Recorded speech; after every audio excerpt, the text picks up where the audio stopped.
نحمده ونستعينه ونستغفره ونؤمن به ونتوكل عليه ونشهد أن لا إله إلا الله ونشهد أن محمدا عبده ورسوله أما بعد فأعوذ بالله من الشيطان الرجيم بسم الله الرحمن الرحيم سورة المؤمن پارہ 24 ہے اور سورة المؤمن یہ سورت مکی سورت ہے۔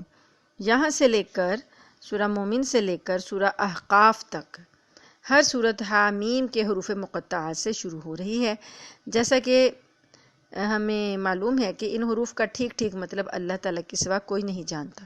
چونکہ یہ 7 صورتیں حامیم سے شروع ہو رہی ہیں اس لیے ان کو حوامیم کہا جاتا ہے، اور ان کے اسلوب میں عربی بلاغت کے لحاظ سے جو ادبی حسن ہے اس کی وجہ سے انہیں عروس القرآن یعنی قرآن کی دلہن کا لقب بھی دیا گیا ہے۔ یہ تمام صورتیں مکی ہیں اور ان میں اسلام کے بنیادی عقائد، توحید، رسالت، آخرت کے مضامین پر زور دیا گیا ہے، اور بعض انبیاء کرام کے واقعات کا حوالہ بھی ہے۔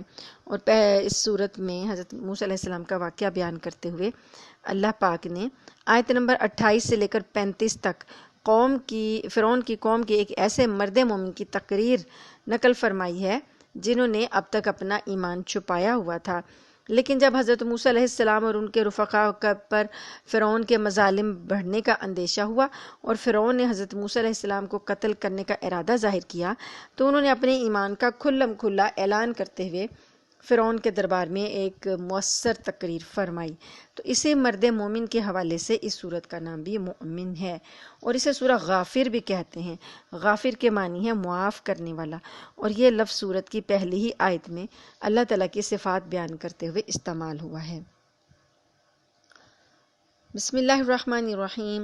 حامیم تنزیل الکتاب من اللہ العزیز العلیم غافر الذنب وقابل التوب شدید العقاب ذی الطول لا الہ الا ہو الیہ المصیر ما یجادل فی آیات اللہ الا الذین کفروا فلا یغررک تقلبہم فی البلاد۔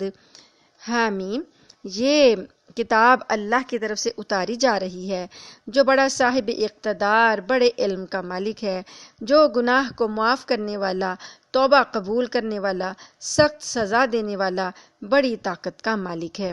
اس کے سوا کوئی عبادت کے لائق نہیں، اسی کی طرف سب کو لوٹ کر جانا ہے۔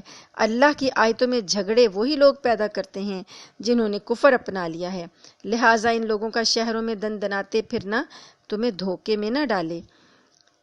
یہ دندناتے پھرنے کا مطلب یعنی یہ بڑے خوشحال پھر رہے ہیں اور مومن لوگ جو ہیں وہ تکالیف اٹھا رہے ہیں، تو کفر کے باوجود یہ خوشحال نظر آ رہے ہیں۔ تو اس کے بارے میں اللہ تعالیٰ نے فرمایا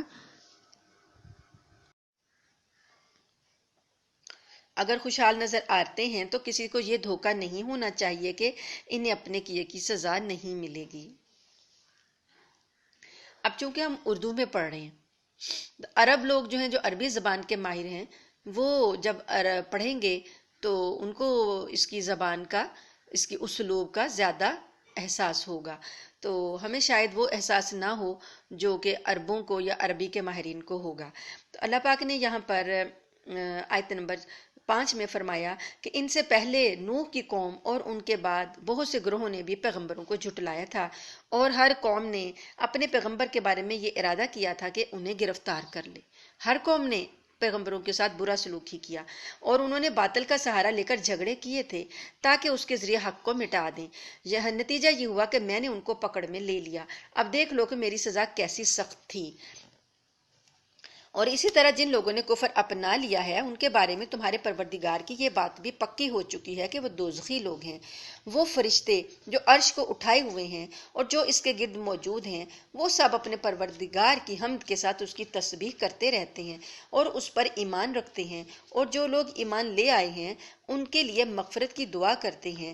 اے ہمارے پروردگار، تیری رحمت اور علم ہر چیز پر حاوی ہے، اس لیے جن لوگوں نے توبہ کر لی اور تیرے راستے پر چل پڑے ہیں ان کی بخشش فرما دے اور انہیں دوزخ کے عذاب سے بچا لے۔ اور اے پروردگار انہیں ہمیشہ رہنے والی جنتوں میں داخل فرما دے جس کا تو نے ان سے وعدہ کیا ہے، نیز ان کے ماں باپ اور بیوی بچوں میں جو نیک ہوں انہیں بھی، یقیناً تیری اور صرف تیری ذات ہے جس کا اقتدار بھی کامل ہے اور جس کی حکمت بھی کامل ہے۔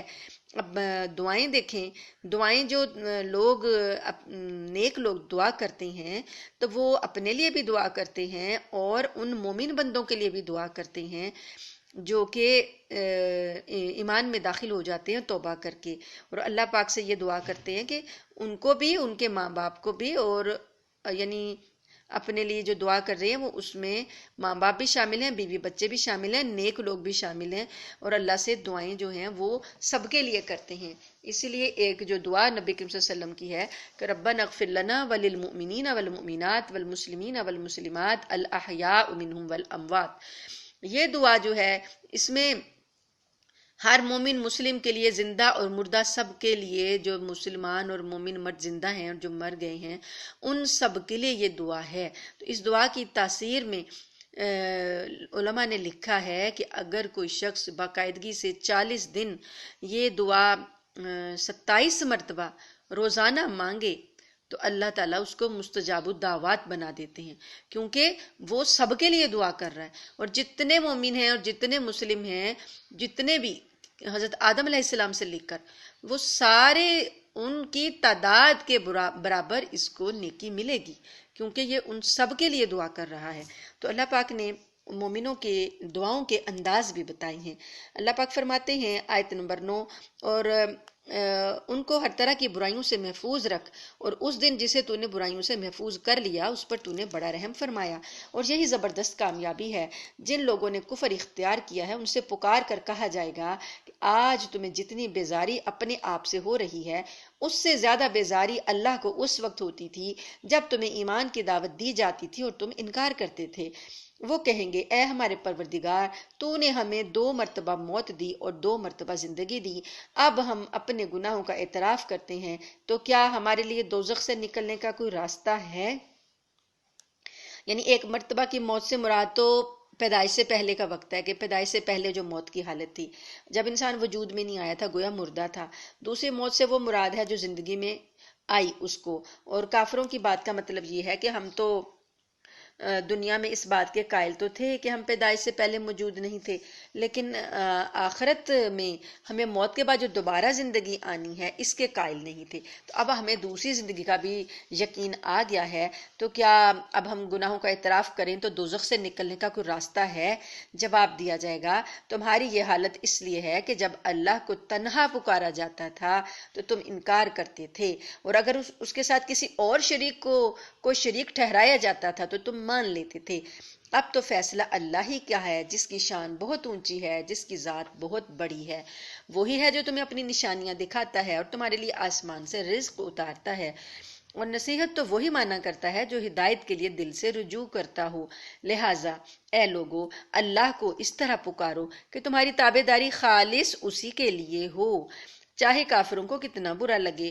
وہ اونچے درجوں والا عرش کا مالک ہے، وہ اپنے بندوں میں سے جس پر چاہتا ہے اپنے حکم سے روح یعنی وحی نازل کر دیتا ہے تاکہ ملاقات کے اس دن سے لوگوں کو خبردار کرے، جس دن وہ سب کھل کر سامنے آ جائیں گے، اللہ سے ان کی کوئی چیز پوشیدہ نہیں ہوگی۔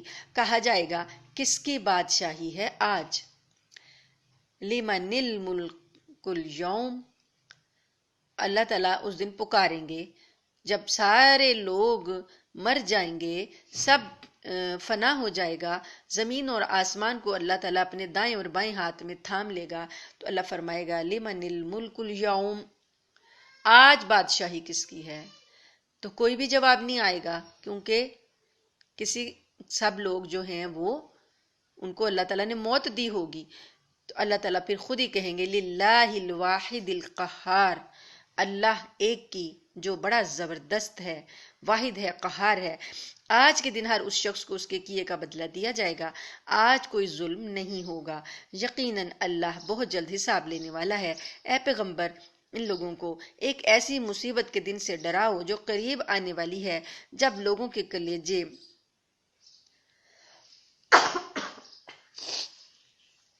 گھٹ گھٹ کر منہ کو آ جائیں گے. ظالموں کا نہ کوئی دوست ہوگا اور نہ کوئی ایسا سفارشی جس کی بات مانی جائے. اللہ آنکھوں کی چوری کو بھی جانتا ہے اور ان باتوں کو بھی جن کو سینوں نے چھپا رکھا ہے. یعنی جب انسان نگاہیں نیچی کر کے دائیں بائیں گھما کے سائڈ سے کچھ دیکھتا ہے نا کہ کسی کی نظر بچا کر، تو اللہ فرماتے ہیں کہ اللہ اس چوری کو بھی جان لیتا ہے کہ چوری چوری کسی کی طرف دیکھ رہا ہو. تو اللہ کی نظر جو ہے وہ اتنی باریک ہے، وہ باریک بین ہے، اور سینے کے اندر جو بات چھپی ہے کسی کو معلوم نہیں، اللہ کو وہ بھی معلوم ہے. اور اللہ برحق فیصلے کرتا ہے، اور اسے چھوڑ کر جن جھوٹے خداؤں کو یہ لوگ پکارتے ہیں وہ کسی چیز کا فیصلہ نہیں کر سکتے. یقیناً اللہ ہی ہے جو ہر بات کو سنتا، سب کچھ دیکھتا ہے. اور کیا ان لوگوں نے زمین میں چل پھر کر یہ نہیں دیکھا کہ جو لوگ ان سے پہلے تھے ان کا انجام کیسا ہوا؟ وہ طاقت میں بھی ان سے زیادہ مضبوط تھے اور زمین میں چھوڑی ہوئی یادگاروں کے اعتبار سے بھی زیادہ. پھر اللہ نے ان کے گناہوں کی وجہ سے انہیں پکڑ میں لے لیا اور کوئی نہیں تھا جو انہیں اللہ سے بچائے. یہ سب کچھ اس لیے ہوا کہ ان کے پاس ان کے پیغمبر کھلی کھلی دلیلیں لے کر آتے تھے اور یہ انکار کر دیتے تھے، اس لیے اللہ نے انہیں پکڑ میں لیا. یقیناً وہ بڑی قوت والا ہے، سزا دینے میں بڑا سخت ہے. انہ قوی شدید العقاب، قوت بھی ہے اور سزا بھی بڑی سخت ہے. آیت نمبر ہے 23. وَلَقَدْ أَرْسَلْنَا مُوسَىٰ بِآيَاتِنَا وَسُلْطَانٍ مُّبِينٍ، اور ہم نے موسیٰ کو علیہ السلام کو اپنی نشانی اور بڑی واضح دلیل دے کر فرعون، حامان اور قارون کے پاس بھیجا تھا، تو انہوں نے کہا کہ یہ جھوٹا جادوگر ہے. پھر جب وہ لوگوں کے پاس حق بات لے کر گئے جو ہماری طرف سے آئی تھی، تو انہوں نے کہا کہ جو لوگ ان کے ساتھ ایمان لے آئے ہیں ان کے بیٹوں کو قتل کر ڈالو اور ان کی عورتوں کو زندہ رکھو. حالانکہ کافروں کی چال کا انجام اس کے سوا کچھ نہیں کہ وہ مقصد تک نہ پہنچ سکے. اتنی چالیں چلیں اس نے اپنے اقتدار کو بچانے کے لیے، فرعون نے، لیکن پھر بھی اس کا اقتدار جو بچ نہیں سکا. اور فرعون نے کہا لاؤ میں موسیٰ کو قتل ہی کر ڈالوں، اور اسے چاہیے کہ اپنے رب کو پکار لے. مجھے ڈر ہے کہ یہ تمہارا دین بدل ڈالے گا یا زمین میں فساد برپا کر دے گا. اور موسیٰ نے کہا میں نے تو ہر اس متکبر سے جو یوم حساب پر ایمان نہیں رکھتا اس کی پناہ لے لی ہے جو میرا بھی پروردگار ہے اور تمہارا بھی پروردگار. یعنی موسیٰ علیہ السلام نے کہا میں نے تو اپنے رب کی پناہ لے لی ہے. وقال رجل مؤمن، اب وہ مومن بندہ جو فرعون کے دربار میں بولا تھا آل فرعون سے تھا، یعنی اس کا تعلق فرعون کی قوم سے تھا.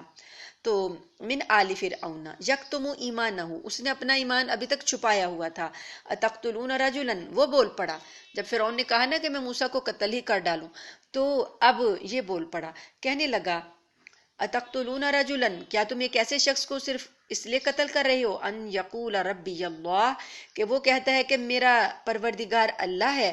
وقد جاءکم بالبینات من ربکم، حالانکہ وہ تمہارے پاس تمہارے پروردگار کی طرف سے روشن دلیلیں لے کر آیا ہے.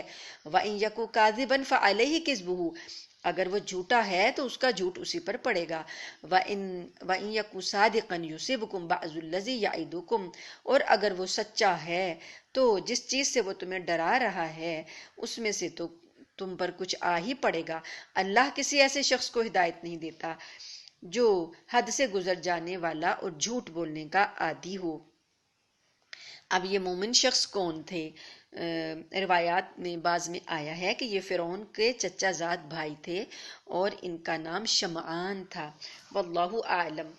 تو وہ پہلے اپنا ایمان چھپائے ہوئے تھے، تو اب انہوں نے فرعون کے دربار میں تقریر کر دی. یا قوم لکم الملک اليوم ظاہرین فی الارض، انہوں نے کہا اے میری قوم آج تو تمہیں ایسی سلطنت حاصل ہے کہ زمین میں تمہارا راج ہے، لیکن اگر اللہ کا عذاب ہم پر آ گیا تو کون ہے جو اس کے مقابلے میں ہماری مدد کرے؟ فرعون نے کہا میں تو تمہیں وہی رائے دوں گا جسے میں درست سمجھتا ہوں، اور میں تمہاری جو رہنمائی کر رہا ہوں وہ بالکل ٹھیک راستے کی طرف کر رہا ہوں. وقال الذی آمن، اور جو شخص ایمان لے آیا تھا اس نے کہا یا قوم انی اخاف علیکم مثل یوم الاحزاب، اے میری قوم مجھے ڈر ہے کہ تم پر ویسا ہی دن کا عذاب نہ آ جائے جیسا پہلے بہت سے گروہوں پر آ چکا ہے، اور تمہارا حال بھی ویسا نہ ہو جیسا حال نوح علیہ السلام کی قوم کا. جیسا حال نوح علیہ السلام کی قوم کا اور عاد اور سمود کا اور ان کے بعد کے لوگوں کا ہوا تھا، اور اللہ بندوں پر ظلم کرنا نہیں چاہتا۔ اور اے میری قوم، مجھے تم پر اس دن کا خوف ہے جس میں چیخ و پکار مچی ہوگی، یعنی قیامت کا دن، جس دن تم پیٹ پھیر کر اس طرح بھاگو گے کہ تمہیں کوئی بھی اللہ سے بچانے والا نہیں ہوگا، اور جسے اللہ بھٹکا دے گا اسے کوئی راستہ دکھانے والا میسر نہیں آتا۔ اور حقیقت یہ ہے، اس سے پہلے یوسف علیہ السلام تمہارے پاس روشن دلیلیں لے کر آئے تھے۔ حضرت یوسف علیہ السلام کی وجہ سے مصر میں اسلام آیا تھا نا، تو انہوں نے حضرت یوسف علیہ السلام کا حوالہ دیا کہ وہ تمہارے پاس روشن دلیلیں لے کر آئے تھے، تب بھی تم ان کی لائی ہوئی باتوں کے متعلق شک میں پڑے رہے۔ پھر جب وہ وفات پا گئے تو تم نے کہا کہ ان کے بعد اللہ اب کوئی پیغمبر نہیں بھیجے گا۔ اسی طرح اللہ ان تمام لوگوں کو گمراہی میں ڈالے رکھتا ہے جو حد سے گزرے ہوئے شکی ہوتے ہیں۔ الذین یجادلون فی آیات اللہ بغیر سلطان آتاہم، جو اپنے پاس کسی واضح دلیل کے بغیر اللہ کی آیتوں میں جھگڑا نکالا کرتے ہیں، یہ بات اللہ کے نزدیک بھی قابل نفرت ہے، اور ان لوگوں کے نزدیک بھی جو ایمان لے آئے ہیں۔ اسی طرح اللہ ہر متکبر جابر شخص کے دل پر مہر لگا دیتا ہے۔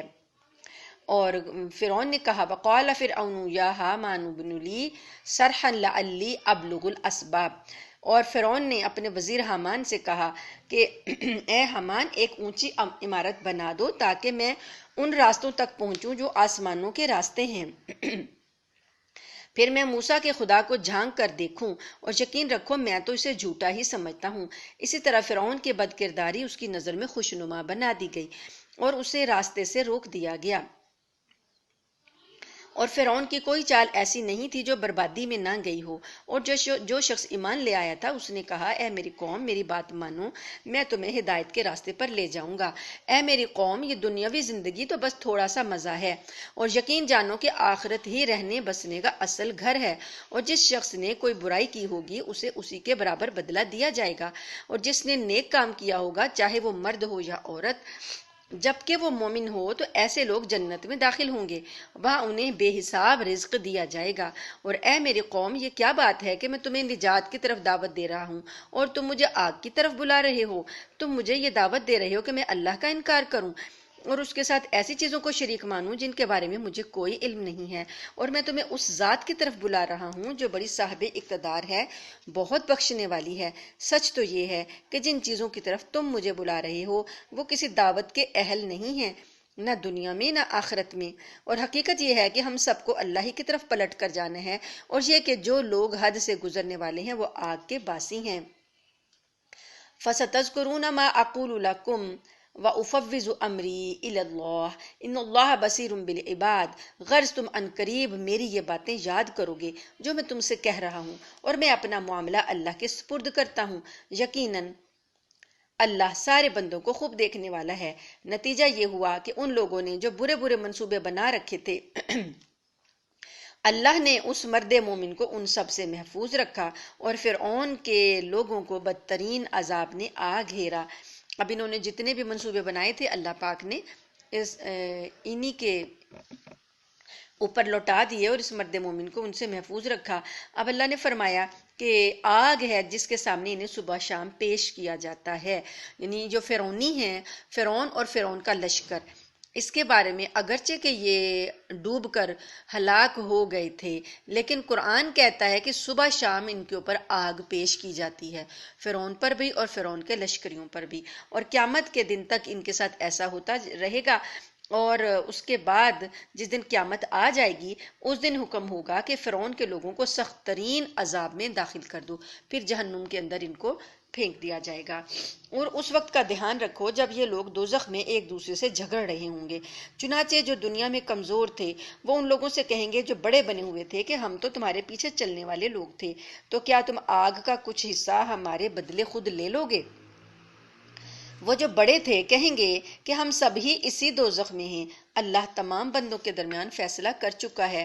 وَقَالَ الَّذِينَ فِي النَّارِ لِخَزَنَةِ جَهَنَّمَ ادْعُوا رَبَّكُمْ يُخَفِّفْ عَنَّا يَوْمًا مِّنَ الْعَذَابِ، اور یہ سب لوگ جو آگ میں پڑے ہوں گے دوزخ کے نگرانوں سے کہیں گے کہ اپنے پروردگار سے دعا کرو کہ وہ کسی دن ہم سے ہمارے عذاب کو ہلکا کر دے۔ وہ کہیں گے اولم تکو تأتیکم رسولکم بالبینات، کیا تمہارے پاس تمہارے پیغمبر کھلی کھلی نشانیاں لے کر آتے نہیں رہے تھے؟ دوزخی جواب دیں گے کہ بے شک آتے تو رہے تھے۔ وہ کہیں گے پھر تو تم ہی دعا کرو، اور کافروں کی دعا کا کوئی انجام اکارت جانے کی سوا نہیں ہے۔ یقین رکھو ہم اپنے پیغمبروں اور ایمان لانے والوں کی دنیاوی زندگی میں بھی مدد کرتے ہیں، اور اس دن بھی کریں گے جب گواہی دینے والے کھڑے ہوں گے۔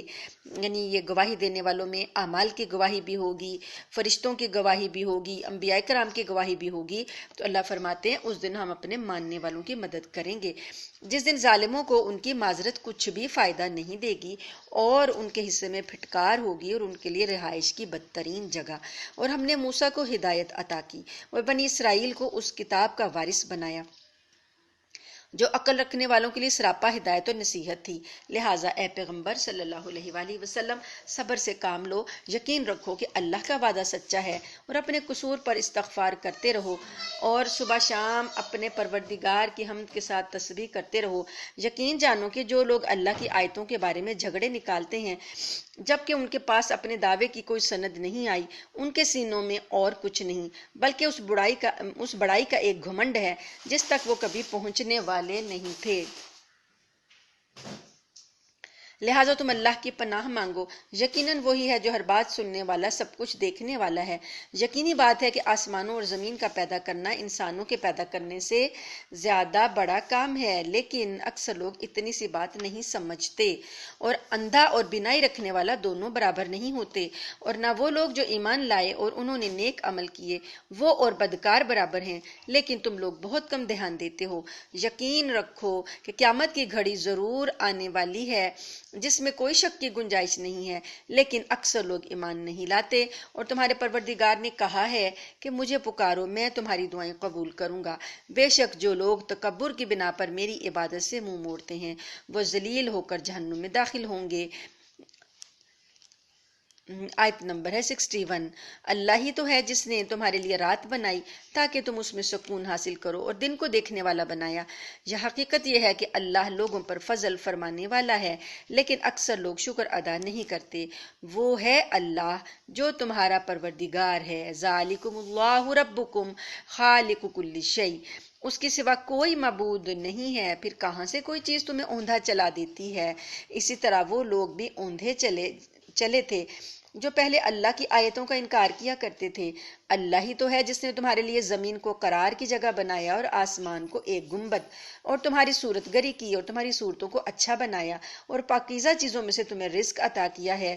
وہ ہے اللہ جو تمہارا پروردگار ہے، غرض بڑی برکت والا ہے اللہ، سارے جہانوں کا پروردگار، وہی سدا زندہ ہے، اس کے سوا کوئی معبود نہیں، اس لیے اس کو اس طرح پکارو کہ تمہاری تابعداری خالص اسی کے لیے ہو۔ تمام تعریفیں اللہ کے لیے ہیں جو سارے جہانوں کا پروردگار ہے۔ اے پیغمبر، کافروں سے کہہ دو کہ مجھے اس بات سے منع کر دیا گیا ہے کہ جب میرے پاس میرے رب کی طرف سے کھلی کھلی نشانیاں آ چکی ہیں تو پھر بھی میں ان کی عبادت کروں جنہیں تم اللہ کی بجائے پکارتے ہو، اور مجھے یہ حکم دیا گیا ہے کہ میں تمام جہانوں کے پروردگار کے آگے سر جھکا دوں۔ وہی ہے جس نے تمہیں مٹی سے پیدا کیا، پھر نطفے سے، پھر جمے ہوئے خون سے، پھر وہ تمہیں بچے کی شکل میں باہر لاتا ہے، پھر تمہاری پرورش کرتا ہے تاکہ تم اپنی بھرپور طاقت کو پہنچ جاؤ، پھر بوڑھے ہو جاؤ، اور تم میں سے کچھ وہ بھی ہیں جو اس سے پہلے ہی وفات پا جاتے ہیں، اور تاکہ تم ایک مقرر میعاد تک پہنچو، تاکہ تم عقل سے کام لو۔ وہی ہے جو زندگی دیتا ہے اور موت دیتا ہے۔ جب وہ کسی کام کا فیصلہ کر لیتا ہے تو وہ صرف اتنا کہتا ہے کہ ہو جا، کن فیکون، پس وہ ہو جاتا ہے۔ کیا تم نے ان لوگوں کو نہیں دیکھا جو اللہ کی آیتوں میں جھگڑے نکالتے ہیں؟ کوئی کہاں سے ان کا رخ پھیر دیتا ہے؟ یہ لوگ وہ ہیں جنہوں نے اس کتاب کو بھی جھٹلایا ہے اور اس تعلیم کو بھی جس کا حامل بنا کر ہم نے اپنے پیغمبر بھیجے تھے۔ چنانچہ انہیں عنقریب پتہ چل جائے گا جب ان کے گلوں میں توق اور زنجیریں ہوں گی، انہیں گرم پانی میں گھسیٹا جائے گا، پھر آگ میں جھونک دیا جائے گا۔ پھر ان سے کہا جائے گا اینما کنتم تشرکون، کہاں ہیں وہ اللہ کے شریک جنہیں تم خدائی میں شریک مانا کرتے تھے، یہ کہیں گے وہ سب تو ہم سے کھوئے گئے، بلکہ ہم پہلے کسی چیز کو پکارا نہیں کرتے تھے، بلکہ یعنی مکر جائیں گے کہ ہم نے تو کسی کو پکارا ہی نہیں تھا۔ اس طرح اللہ کافروں کو بدحواس کر دیتا ہے، اور ان سے پہلے ہی کہہ دیا گیا ہوگا کہ یہ سب کچھ اس لیے ہوا کہ تم زمین میں ناحق بات پر اترایا کرتے تھے، اور اس لیے کہ تم اکڑ دکھاتے تھے۔ جاؤ جہنم کے دروازوں میں ہمیشہ رہنے کے لیے داخل ہو جاؤ، کیونکہ تکبر کرنے والوں کا ٹھکانہ بہت ہی برا ہے۔ اللہم اجرنا من النار، آمین۔ لہٰذا اے پیغمبر تم صبر سے کام لو، یقین رکھو کہ اللہ کا وعدہ سچا ہے۔ اب ہم ان کافروں کو جس عذاب سے ڈرا رہے ہیں، چاہے اس کا کچھ حصہ ہم تمہیں بھی تمہاری زندگی میں دکھلا دیں یا تمہیں دنیا سے اٹھا لیں، بہر صورت ان کو ہمارے پاس ہی واپس لایا جائے گا۔ اور حقیقت یہ ہے کہ ہم نے تم سے پہلے بھی بہت سے پیغمبر بھیجے ہیں، ان میں سے کچھ وہ ہیں جن کے واقعات ہم نے تمہیں بتا دیے ہیں، اور کچھ وہ ہیں جن کے واقعات ہم نے تمہیں نہیں بتائے، اور کسی پیغمبر کو یہ اختیار نہیں ہے کہ وہ اللہ کی اجازت کے بغیر کوئی معجزہ لے آئے۔ پھر جب اللہ کا حکم آئے گا تو سچائی کا فیصلہ ہو جائے گا، اور جو لوگ باطل کی پیروی کر رہے ہیں وہ اس موقع پر سخت نقصان اٹھائیں گے۔ اللہ وہ ہے جس نے تمہارے لیے مویشی پیدا کیے تاکہ ان میں سے کچھ پر تم سواری کرو، اور انہی میں سے وہ بھی ہیں جنہیں تم کھاتے ہو، اور تمہارے لیے ان میں بہت سے فائدے ہیں، اور ان کا مقصد یہ بھی ہے کہ تمہارے دلوں میں کہیں جانے کی جو حاجت ہو اس تک پہنچو۔ یعنی جانوروں کے فوائد ہیں کہ جو آپ کو ایک جگہ سے دوسری جگہ لے جاتے ہیں، اور تمہیں ان جانوروں پر اور کشتیوں پر اٹھا کر لے جایا جاتا ہے، اور اللہ تمہیں اپنی نشانیاں دکھا رہا ہے۔ پھر تم اللہ کی کن کن نشانیوں کا انکار کرو گے؟ فَأَيَّ آیَاتِ اللَّهِ تُنْکِرُونَ، کن کن نشانیوں کا انکار کرو گے؟ بھلا کیا انہوں نے زمین میں چل پھر کر نہیں دیکھا کہ ان سے پہلے جو لوگ تھے ان کا انجام کیسا ہوا؟